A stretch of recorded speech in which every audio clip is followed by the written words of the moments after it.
let's talk about the wild horses here. Yeah. That's one of my favorite stories. How many were there? How did this originate? You're out in Oregon at a camp, right? And you... No. What? I was out. And I can't remember where I found out about it, but back then there was a program called Adopt a Horse, and what the program was is that you could, the federal government was rounding up horses, wild horses, on federal land, and giving them away. Right?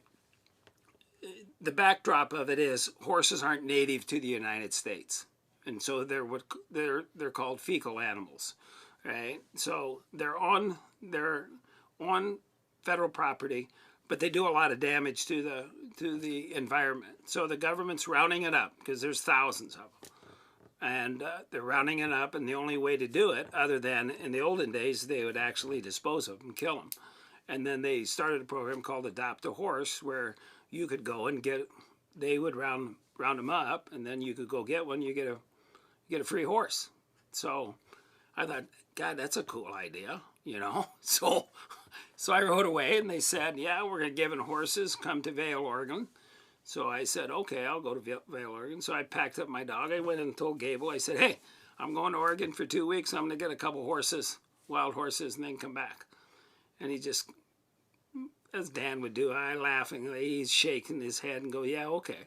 So I got in my car, got my dog, drove to Oregon, just hung out, and I was there for about 2 or 3 days, and was bored. So I went and I told the guys, I said, hey guys, that ran the program, I said, I'm going to be here for 2 weeks finding a couple wild horses. I'll work for you guys. And they said, no, well, we don't have any money, we can't pay you. And I said, no, I'll work here for you, nothing.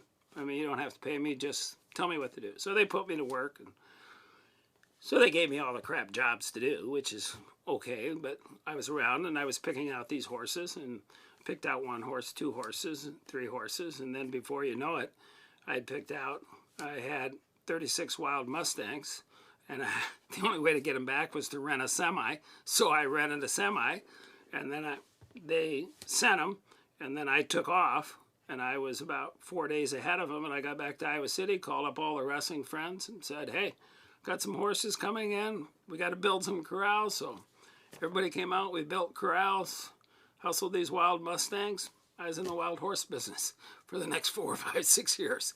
It was one of the greater experiences of my life. I mean, you just go and you do it, and it was fun. And you had buffalo, too, right? Yeah, we had buffalo. Yeah, what's the story there? Yeah. John Marks, who was our recruiting coordinator at Iowa when I first got there for Kurtelmeyer and Gable.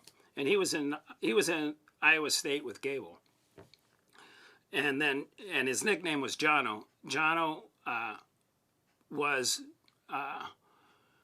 the godfather to my son Jeb, and so when Jeb was born, John wanted to have Jeb always remember him. So John went out and bought him a couple buffaloes. Okay, so and the guy came to deliver them. The day they came to deliver them, they delivered them, and it was kind of funny because they unloaded them in the back where the corrals were, it's funny if you've ever seen buffalo run, is they run on their front legs, because they have so much weight forward, and so what they did is they let him out, and the bull buffalo, he just backs up and slams into the wood fence, and then he backs up again, slams in until he just knocks the fence, and that just blows. There's a silhouette of a buffalo as he just ran right to the fence, and the other buffalo fell. And we had a 15-acre patch of land behind there, so I paid the guy, he took off, and said, well, we got to go out and get the buffalo now, but we went out, the 15 acres, he wasn't there. Okay, so we had to go find him. So that night, I finally found him, and they were about 5 pastures over from where we were. So we had to herd him back. So we had a dual meet that night. So I got up in the Hawkeye Wrestling Club and said, hey, I got 2 buffalo, and they took off. I need a bunch of people to come out and help me round them all up. So they came out, we rounded them up, took them back to the farm, okay? And we named them, and then we just kept them. We just kept them, and we kept them out in the fence right beside the Highway 1 going north into Solon. So people would go and see them, and they just hung out there.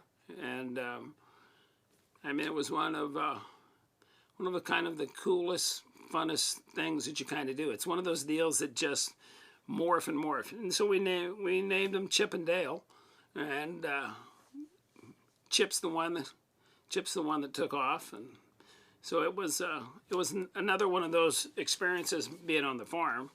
So it was a fun time.